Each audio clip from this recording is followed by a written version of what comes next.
Sean bienvenidos a este resumen de la semana número 20 de nuestro reto de la Biblia cronológica.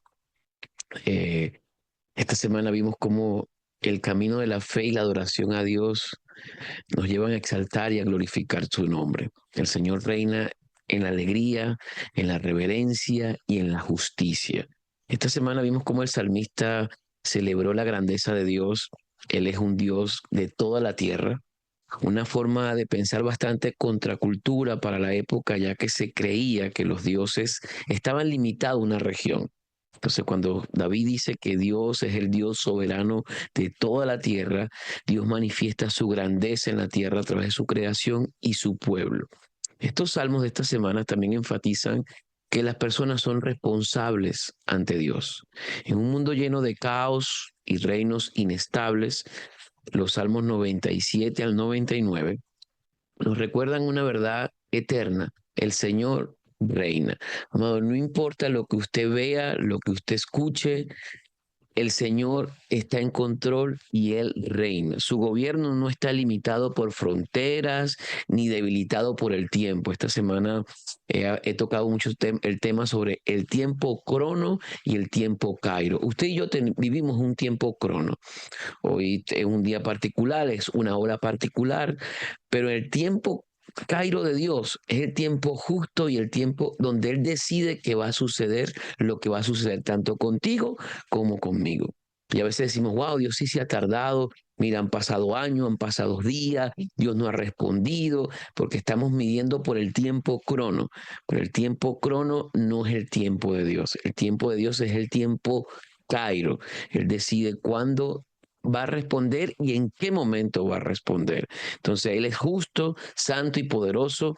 La creación responde con asombro, el pueblo de Dios con alegría, y las naciones son llamadas a rendirse ante su santidad. Estos salmos de esta semana nos invitaron a vivir una vida que que esté llena de un gozo profundo, porque Dios reina con justicia y reverencia en su santa majestad. No hay ídolo que se compare con Él y toda la tierra está bajo su autoridad. Saber que nuestro Dios reina nos da esperanza, amado. Nos da esperanza de que hay un consuelo y hay una razón para adorar. O sea, hay una razón para hacer lo que hacemos. Hay una razón para leer la Biblia, hay una razón para levantarse cada domingo en la mañana, ir a la iglesia o en la tarde. Hay una razón para hacer tu devocional. Hay una razón para disipularse porque Él es nuestra esperanza. También vimos esta semana el segunda de Samuel, capítulo 24:1 y primera de Crónicas 21:1. Y quiero tocar este tema porque pareciera que hay como una contradicción en esos dos textos, porque segunda de Samuel 24:1 dice que la ira de Jehová se encendió contra Israel e incitó a David contra ellos, a que dijese, ve, haz un censo de Israel y de Judá. Pero primera de Crónicas, capítulo 21:1 dice, en cambio, afirma que Satanás se levantó contra Israel e incitó a David a que hiciese un censo en Israel. Entonces, la pregunta es, ¿hay una contradicción aquí? O sea, ¿fue Dios o fue Satanás? ¿Cómo es la cosa, no? Realmente no, son dos, primera de Crónica y segunda de Samuel, son dos ángulos complementarios.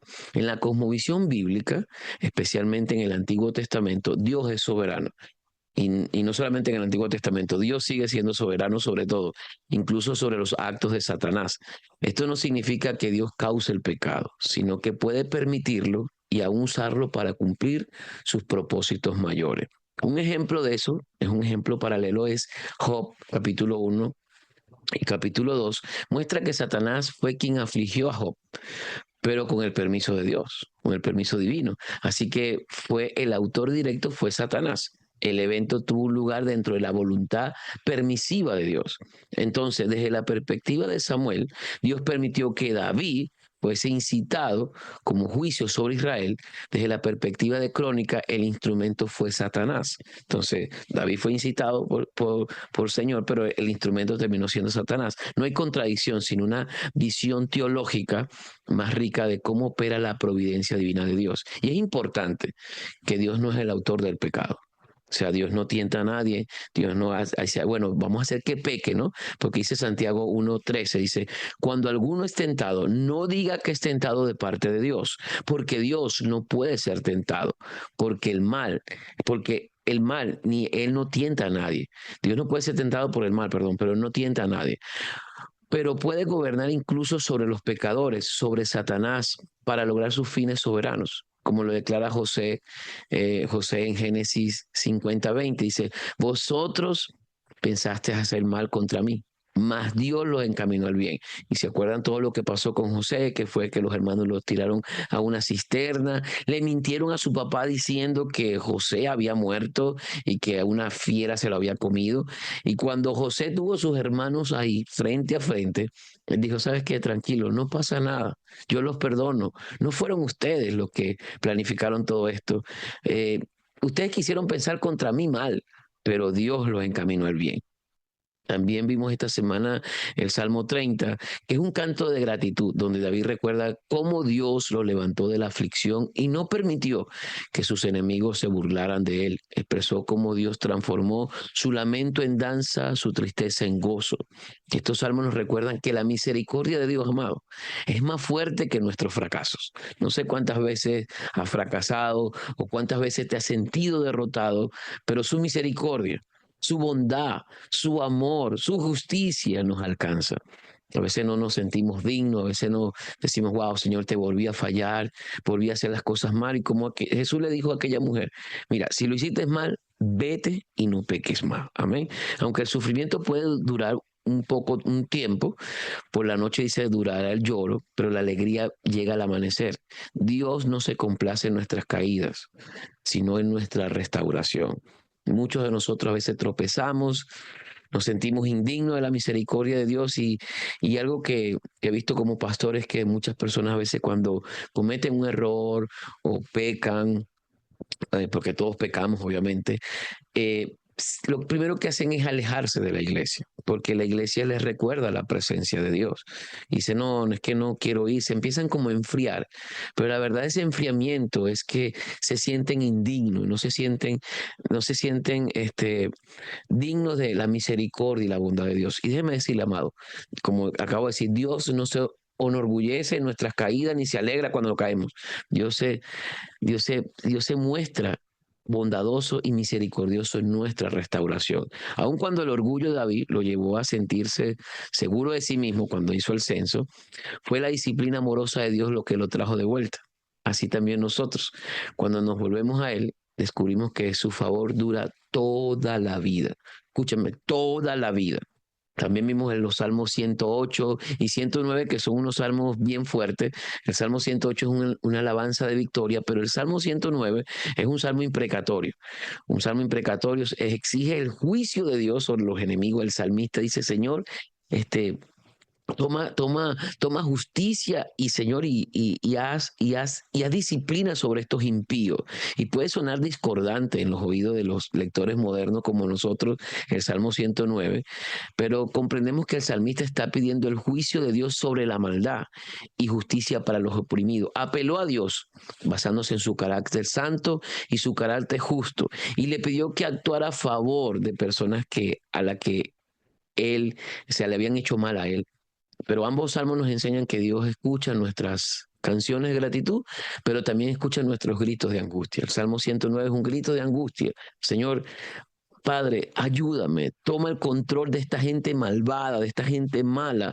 El salmista no tomó la justicia en sus manos. Él dejó todo en las manos de Dios. Y eso es un buen indicio, una buena lección para nosotros como discípulos. Amado, por mucho daño que una persona te haga, por mucho daño que te haga en el trabajo, no tomes las justicias en tus manos.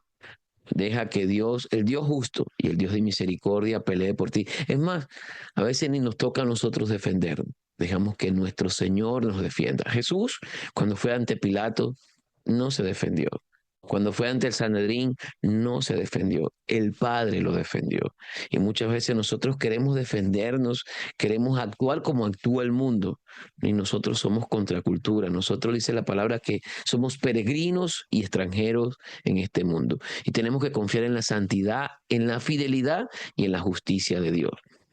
Y también tuvimos leyendo Primera de Crónicas, capítulos 22 al 26, vemos el corazón de David, que no solo como un rey guerrero, sino también como un adorador, que entiende la santidad de Dios. Aunque no se le permitió construir el templo, porque David había derramado mucha sangre, David hizo extensos preparativos, reunió materiales, organizó líderes y estableció el orden del servicio de los levitas.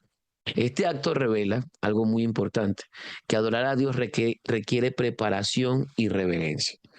Adorar a Dios, hacer las cosas para Dios, requiere orden, requiere excelencia, obediencia, reverencia con lo que hacemos. Hay personas que dicen, no, no, bueno, esto es para el Señor, hermano. No, no, no. Si es para el Señor, tiene que ser bien, con obediencia, con excelencia. Todo lo que hagamos, bien sea un servicio en la iglesia, bien sea nuestro trabajo diario secular, bien sea cuando nosotros damos a la iglesia o damos de nuestros recursos, tiene que ser lo mejor para el Señor, lo mejor y lo primero. Y a veces decimos, la gente dice, bueno, eso es para Dios, Dios conoce mi corazón, claro que lo conoce, Dios conoce el corazón de todos nosotros, amén. Pero los levitas, aunque no sacerdotes, desempeñaban funciones fundamentales, cuidaban el templo, ayudaban en los sacrificios, dirigían la música, mantenían el orden. Cada uno tenía un rol específico y toda esta parte del sistema diseñado para honrar la presencia de Dios, David lo organizó. La adoración, por tanto, no era improvisada, sino el resultado de una preparación intencional y santa. Cada quien tenía un rol, cada quien tenía un trabajo específico y a veces vemos en la iglesia que hay personas que quieren ser todo en la iglesia. No podemos ser todo. Dice la palabra que tú y yo somos parte de un cuerpo. Y hoy no adoramos a Dios en un templo físico como lo hizo David, como lo hacían los levitas, como estaban en Jerusalén. Nosotros mismos somos el templo. Primera de Corintios, capítulo 3, versículo 16.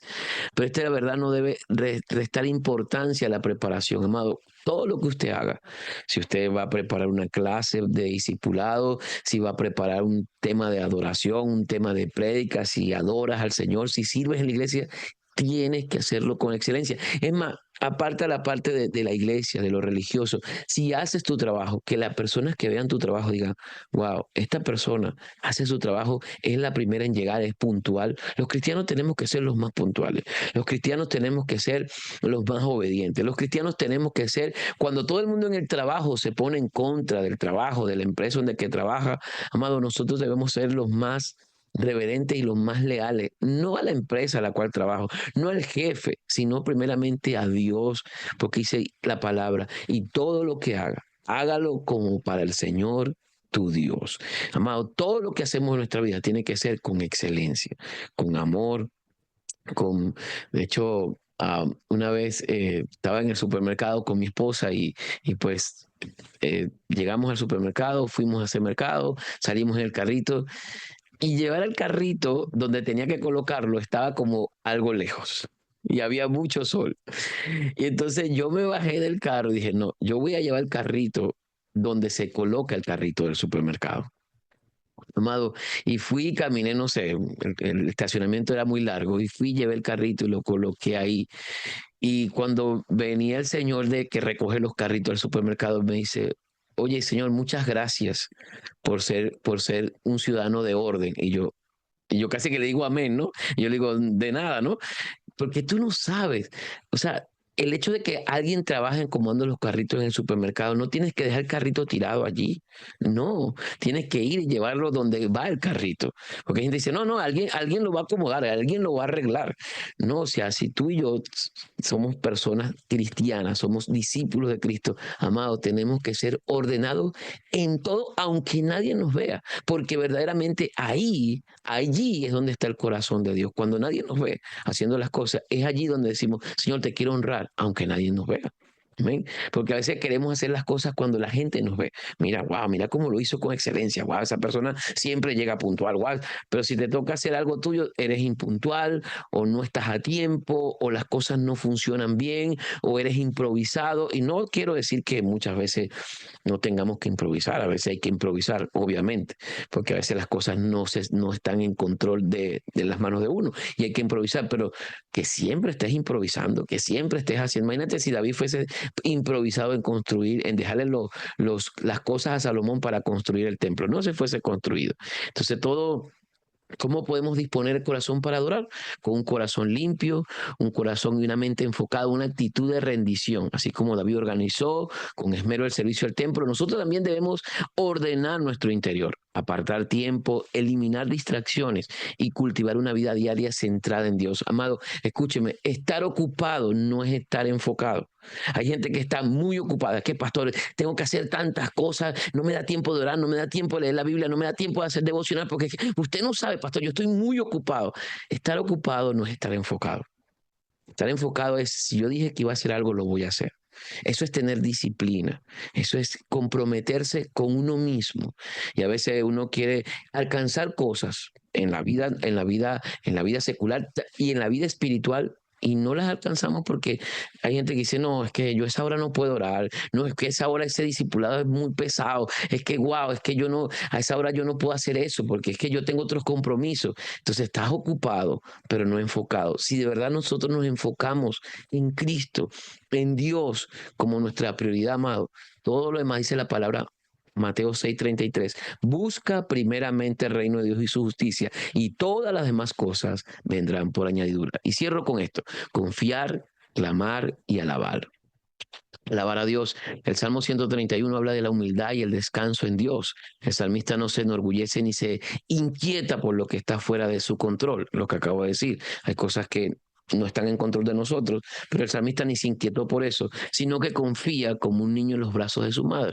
Es una imagen poderosa de la quietud espiritual y la dependencia de Dios. Dice el salmista, mira que yo soy Dios y está quieto. A veces nosotros somos inquietos, pero porque otro lo hizo, porque otro lo logró, yo no lo he hecho y yo no lo he logrado, y mira lo que va de año y mira lo que está pasando.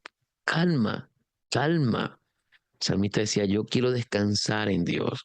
Salmo 138 y 139 exaltan la soberanía de Dios. David reconoce que Dios lo conoce por completo, sus pensamientos, sus caminos, aún las palabras que él dirá.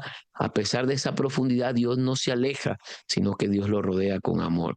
El conjunto de estos salmos de esta semana, del día de hoy, nos enseñan a descansar en Dios, abrirle el corazón y adorarlo con gratitud y con asombro. Y lo último de esta semana fue que David no se centró en sí mismo, no aseguró un templo para Dios que fuera construido para que su legado quedara, no. David se aseguró de que el templo de Dios fuera construido para otras generaciones, para que honraran y glorificaran a Dios. Y nosotros tenemos que enfocarnos, porque a veces se habla de legado, pero la gente dice, no, es que se habla para que no me olviden, para lo que yo dejé. No, que se hable de ti por lo que hiciste y por lo que ayudaste a otros a acercarse a Dios, a adorar, a glorificar, a exaltar el nombre de Dios. Amén.